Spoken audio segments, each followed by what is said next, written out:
मागील व्हिडिओमध्ये आपण रेशो अँड प्रपोर्शन हा कन्सेप्ट समजून घेतला आणि त्यावर आधारित काही एक्झाम्पल्स पाहिली. आजच्या व्हिडिओमध्ये त्याच्याशीच रिलेटेड आणखी काही एक्झाम्पल्स आपण पाहणार आहोत. फर्स्ट एक्झाम्पल बघा. What is the ratio of 1.5 hour to 72 seconds? लक्षात घ्या, रेशो ज्या दोन क्वांटिटीजचा काढायचा असतो त्या दोन्ही क्वांटिटीजचे युनिट्स इक्वल असले पाहिजे, तरच आपण रेशो काढू शकतो. आता इथे पहिल्या क्वांटिटीचं युनिट आहे आवर आणि दुसऱ्याचं आहे सेकंड्स. आपल्याला कन्व्हर्ट करायला जे सोपं असेल त्यानुसार आपण कन्व्हर्जन करून घ्यायचंय.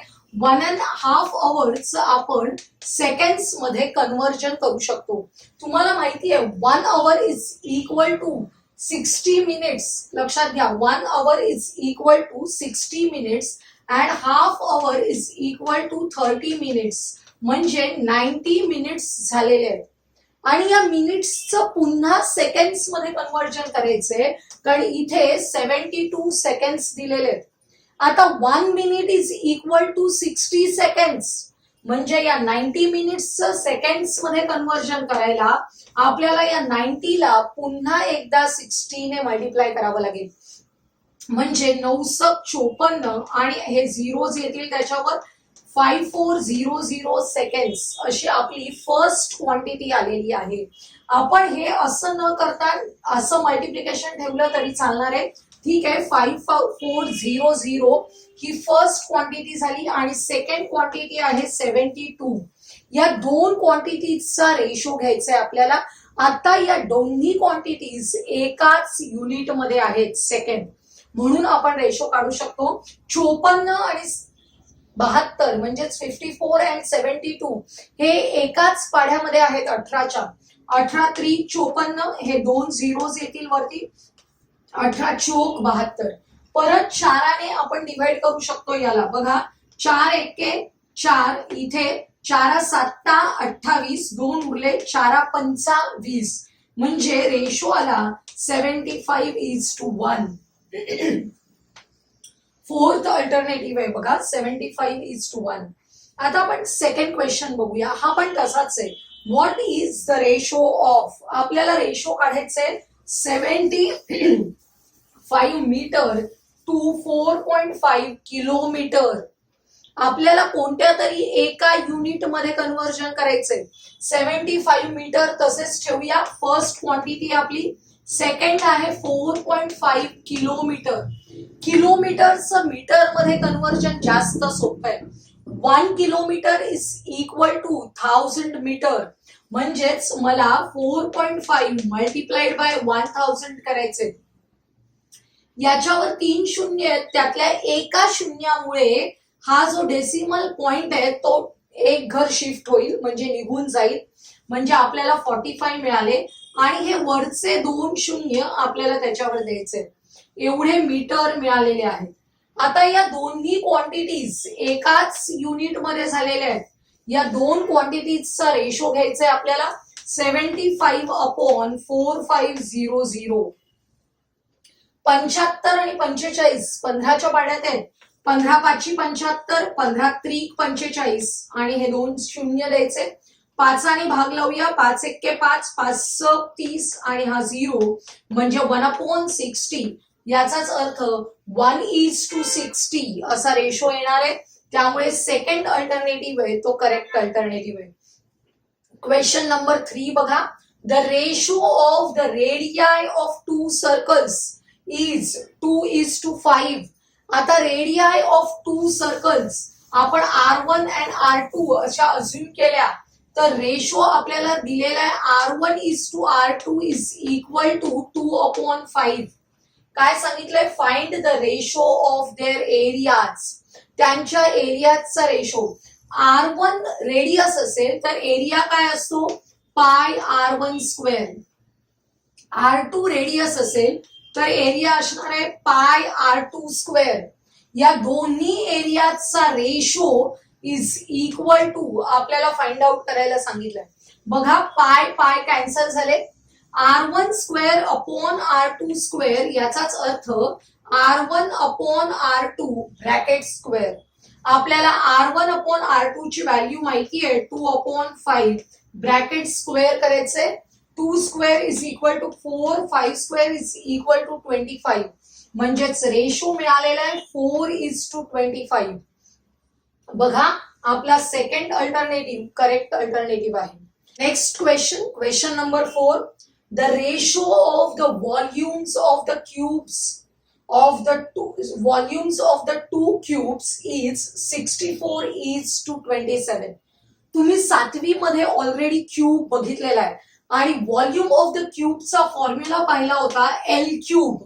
Volume of the cube is equal to L cube म्हणजेच साइड क्यूब. तुम्हाला क्यूबचा आकार आठवत असेल अशा प्रकारे क्यूब असतो की ज्याच्या all the 3 dimensions are equal आणि त्या डायमेन्शन्स आपण एल ने दाखवतो length breadth and height. Therefore volume of the cube is equal to L cube. आपल्याला 2 क्यूब्स दिलेले आहेत लक्षात येते. पहिला क्यूब आहे त्याची साइड जर L1 असेल तर त्याचं व्हॉल्यूम होईल L1 क्यूब. दुसरा क्यूब आहे त्याची साइड L2 असेल तर त्याचा व्हॉल्यूम होईल L2 क्यूब. आणि या क्यूबचा रेशो जो आहे व्हॉल्यूमचा रेशो दिलेला आहे 64:27. आपण क्यूब रूट काढूया. Taking cube root of both the sides L1/L2 is equal to याचा क्यूब रूट 4/3. 64 चा क्यूब रूट आहे 4, 27 चा क्यूब रूट आहे 3. त्यामुळे L1/L2 is equal to 4/3.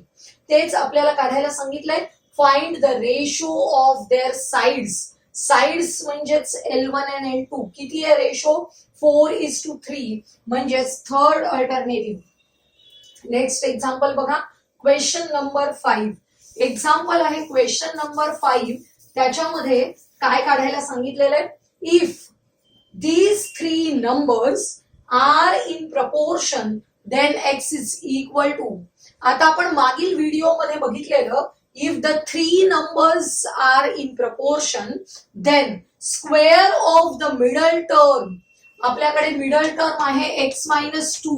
Square of the middle term is equal to the product of the extremes. Product of the extremes आहेत x-6 and x+4. हे equation जर तुम्ही solve केलं तर तुम्हाला x ची व्हॅल्यू येणार आहे. बघा x-2 चा स्क्वेअर तुम्हाला आयडेंटिटीज माहिती आहेत. a-b² ची आयडेंटिटी आहे काय येते a² - 2ab + b². यातला जो a आहे तो म्हणजे आपला x आहे आणि b म्हणजेच आपला 2 आहे. त्याप्रमाणे आपण याचं एक्सपान्शन करूया. x² - 2 × a × b 2 × x × 2 that is -4x plus b² म्हणजेच 2² किती झाले 4 इक्वल टू या 2 ब्रॅकेट्सचं मल्टिप्लिकेशन करायचंय. बघा x ने x ला मल्टिप्लाय करायचं x², x ने +4 ला मल्टिप्लाय करायचं +4x. त्यानंतर -6 ने x ला मल्टिप्लाय करायचं -6x, -6 ने +4 ला मल्टिप्लाय करायचं -24. हे जे x² आहे दोन्ही साइडला ते आपोआप कॅन्सल होतात. इथे -4x आहेत +4 इज इक्वल टू इथे बघा 4x - 6x काय येणार आहे -2x -24. आपल्याला x ची व्हॅल्यू काढायची आहे. -2x अपोजिट साइडला घेऊन या +2x होती +4 अपोजिट साइडला घेऊन जायचे -24 -4. इथे -4x +2x -2x झाले which is equal to -24 -4 -28. Minus minus sign असेल तर दोघांची ऍडिशन करायची आणि जे आहे तेच मायनस साइन द्यायचं. आता आपण x ची व्हॅल्यू काढतोय -28/-2. Therefore x is equal to +14. यातलं सेकंड अल्टरनेटिव्ह करेक्ट अल्टरनेटिव्ह आहे. लक्षात येते. ज्यांना अशा टाइपचे एक्सपान्शन्स करता येत नसतील, इक्वेशन सॉल्व्ह करता येत नसतील त्यांनी काय करायचं डायरेक्ट या व्हॅल्यूज सबस्टिट्यूट करायच्या. सोपं आहे बघा. आता मी या व्हॅल्यूज सबस्टिट्यूट करून हे एक्झाम्पल कसं सॉल्व्ह करता येतं ते दाखवते. कारण बऱ्याच विद्यार्थ्यांना इक्वेशन सॉल्व्ह करता येत नाही. त्यांनी आता एक्सच्या ठिकाणी -20 सबस्टिट्यूट केलं तर -20 -6 किती झाले? -26. इथे -20 -2 किती झाले? -22. -20 + 4 झाले -16. हे नंबर्स आहेत ते प्रपोर्शन मध्ये आहेत का बघायचं. नंतर 14 सबस्टिट्यूट करायचे. बघा 14 - 6 किती होणार आहेत? 8. 14 - 2 किती झाले? 12. 14 + 8 किती झाले? 18. बघा इथे 12² = 144 आणि या दोघांचं मल्टिप्लिकेशन पण किती येतं? 144. याचाच अर्थ these three numbers are in proportion. हे कधी होतंय? फॉर x = 14 सबस्टिट्यूट केल्यावर. त्यामुळे second alternative is correct alternative. ज्यांना इक्वेशन सॉल्व्ह करता येत नाही त्यांनी या व्हॅल्यूज सबस्टिट्यूट करून प्रपोर्शन मध्ये नंबर्स येत आहेत का ते पाहायचं आहे. Next question. The sum of the two numbers is 120 and the difference is 24. What is the ratio of the numbers?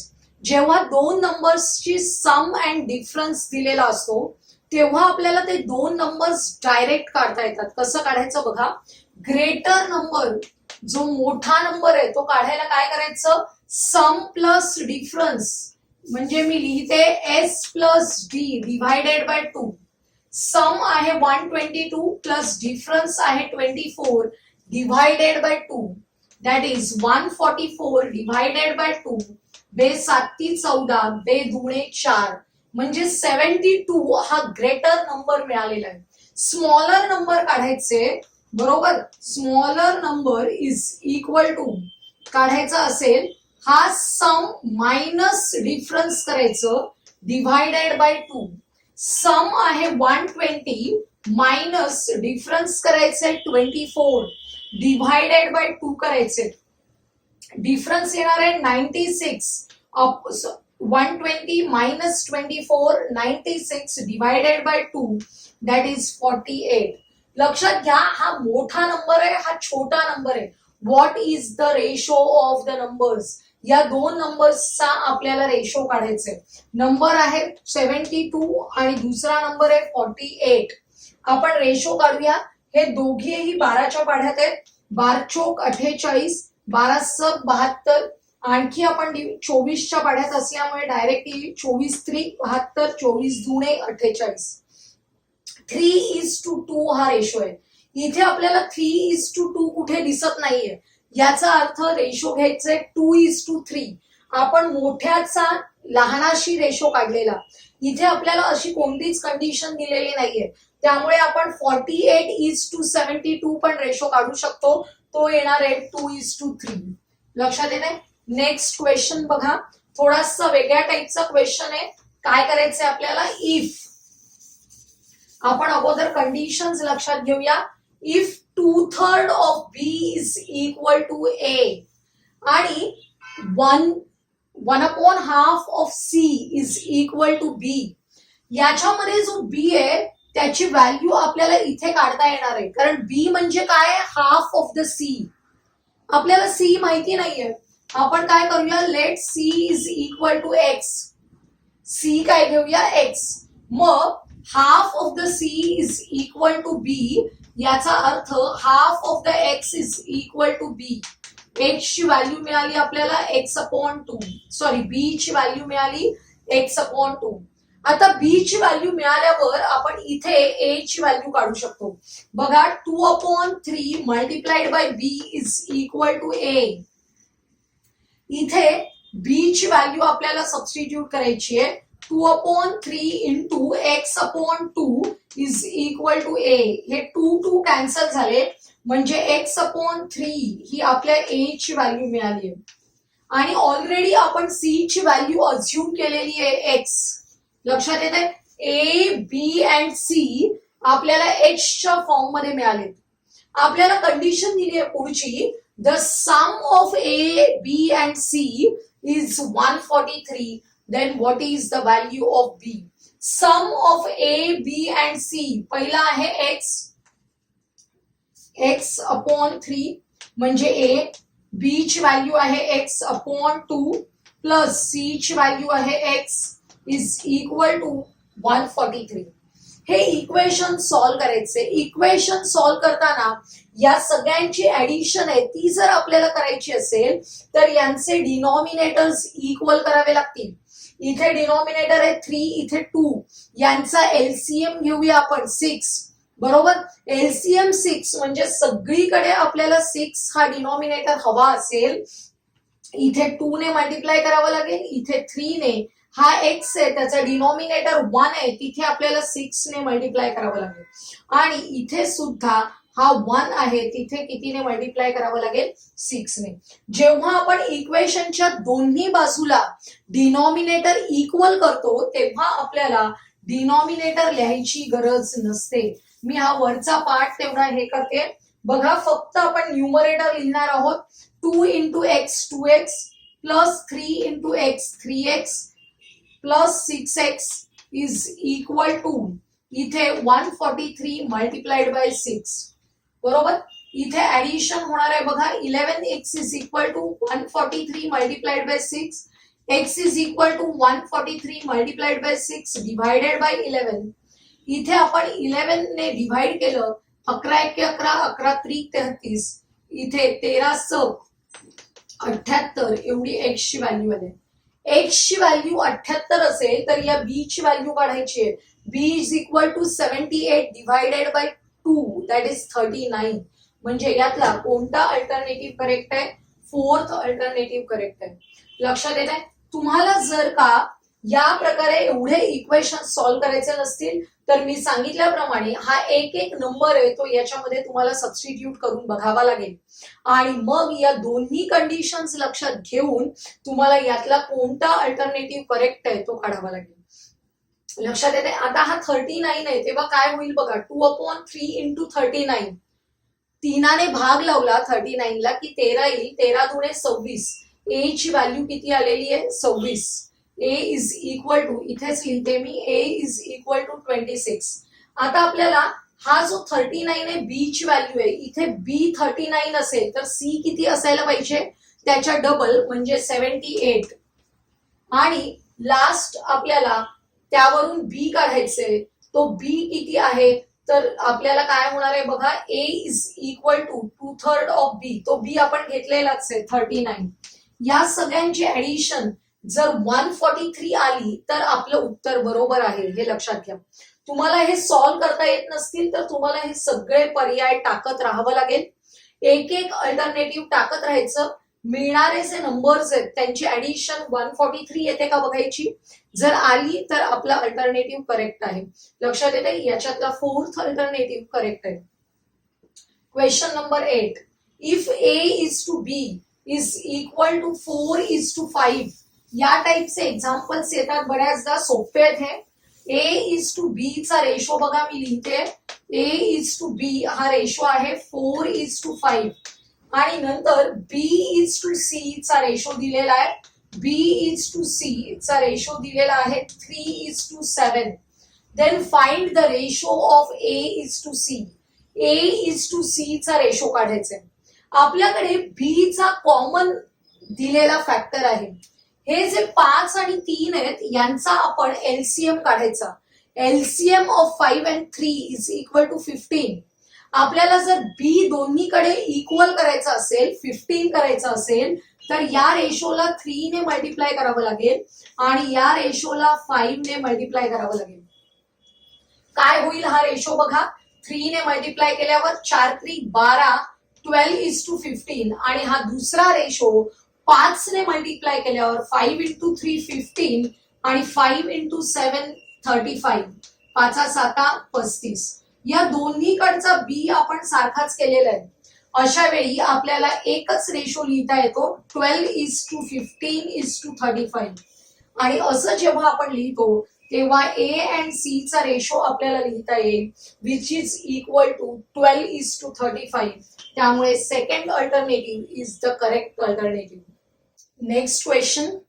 Among the three investors A, B and C, the ratio of the profit of A and B is 5:7. एक कोणताही business सुरू केलाय 3 इन्व्हेस्टर्सनी मिळून, लक्षात येते, तर त्यांच्यापैकी ए आणि बी चा प्रॉफिट रेशो दिलेला आहे 5:7. The ratio of the profit of B is to C 3:4. If A earns profit of rupees 6,000, then the profit earned by C is. A ला जर एवढा प्रॉफिट मिळत असेल 6,000 तर C ला किती मिळेल?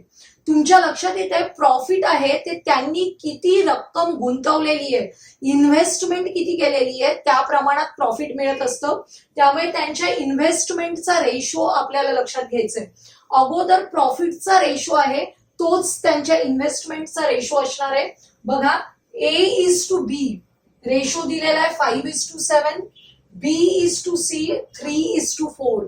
मगाच्याच एक्झाम्पल मध्ये आपण बघितलं या बी साठी जर आपल्याला या रेशोचे जे नंबर्स आहेत ते इक्वल करायचे असतील तर आपल्याला त्यांचा एलसीएम काढावा लागेल. 7 and 3 चा एलसीएम झाला 21. म्हणजेच 21 होण्यासाठी या पहिल्या रेशोला 3 ने मल्टिप्लाय करावं लागेल, या दुसऱ्या रेशोला 21 होण्यासाठी 7 ने मल्टिप्लाय करावं लागेल. आणि असं केल्यानंतर आपल्याला रेशो एकत्रित रेशो मिळेल A is to B is to C चा. 3 ने मल्टिप्लाय केल्यामुळे 3×5 15, 3×7 21. इथे पण B साठी 3×7 21 येणार आहे आणि 7×4 28. A is to B is to C चा रेशो मिळाला 15:21:28. यातला जो ए आहे त्यांनी 15 पार्ट्स ऑफ इन्व्हेस्टमेंट केलेले आहेत त्या प्रमाणात त्याला प्रॉफिट मिळणार आहे. त्यामुळे ए आहे 15x. रेशो जेव्हा असतो तेव्हा त्याचा कॉमन मल्टिपल एक्स आपण घ्यायचंय. 15 × x = 6,000 म्हणजे एक्स ची व्हॅल्यू मिळाली 400. एक्स ची व्हॅल्यू जर 400 असेल तर प्रॉफिट अर्न बाय सी काढायचे 28 मल्टिप्लाइड बाय एक्स. तर 28 ने 400 ला मल्टिप्लाय केले 11200 असं आपलं आन्सर येणार आहे. इथे मी तुम्हाला अल्टरनेटिव्ह दिले नाहीयेत लिहायला जागा नसल्यामुळे. लास्ट क्वेश्चन बघा. If the ratio of the exterior angles of a triangle is 3:7:8, find the ratio of the interior angles. आपण एक प्रॉपर्टी बघितलेली बघा ट्रायंगल चॅप्टर मध्ये की ratio of the exterior angles sum of the exterior angles of triangle is equal to 360. याच्यामध्ये एक्सटिरियर अँगल्सचा ratio दिलेला आहे. आपण कॉमन मल्टिपल एक्स घेतला तर हे अँगल्स होतील 3x, 7x and 8x.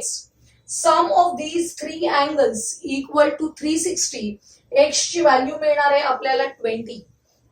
X ची व्हॅल्यू जर 20 असेल तर एक्सटिरियर अँगल्स काय मिळाले बघा 60, 140 अँड 160. इथे मल्टिप्लाय करून काढले 3 × 20 60 झाले, 7 × 20 140 अँड 8 × 20 160. हे झाले एक्सटिरियर अँगल्स. त्याचे करस्पॉन्डिंग इंटिरियर अँगल्स काढायचे. आता sum of these 2 angles exterior and interior जे लिनियर पेअर फॉर्म करतात तुम्हाला आठवतंय का बघा. असा ट्रायंगल असेल तर हा जो एक्सटिरियर अँगल आहे त्याचा हा इंटिरियर अँगल असतो ऍडजस्टंट अँगल. या दोघांची लिनियर पेअर असल्यामुळे ऍडिशन 180 असते. एक्सटिरियर अँगल जर 60 असेल तर त्याचा ऍडजस्टंट इंटिरियर अँगल किती असणार आहे 120. हा 140 आहे त्याचा इंटिरियर अँगल 40 होणार आहे. 160 आहे तिथे 20 येणार आहे. या सर्व इंटिरियर अँगल्सचा रेशो काढायचा आहे. कॉमन मल्टिपल आहे 20, त्याने डिव्हाइड केलं की रेशो येईल 6:2:1. हे आपल्याला इथे आन्सर लिहायचंय 6:2:1. आजच्या या व्हिडिओमध्ये आपण रेशो अँड प्रपोर्शनशी रिलेटेड काही एक्झाम्पल्स बघितली. आजचा हा व्हिडिओ तुम्हाला आवडला असेल तर लाईक करा, तुमच्या मित्रमैत्रिणींना शेअर करा आणि पुढील महत्त्वाचे व्हिडिओज पाहण्यासाठी आपल्या चॅनलला सबस्क्राईब करायला विसरू नका.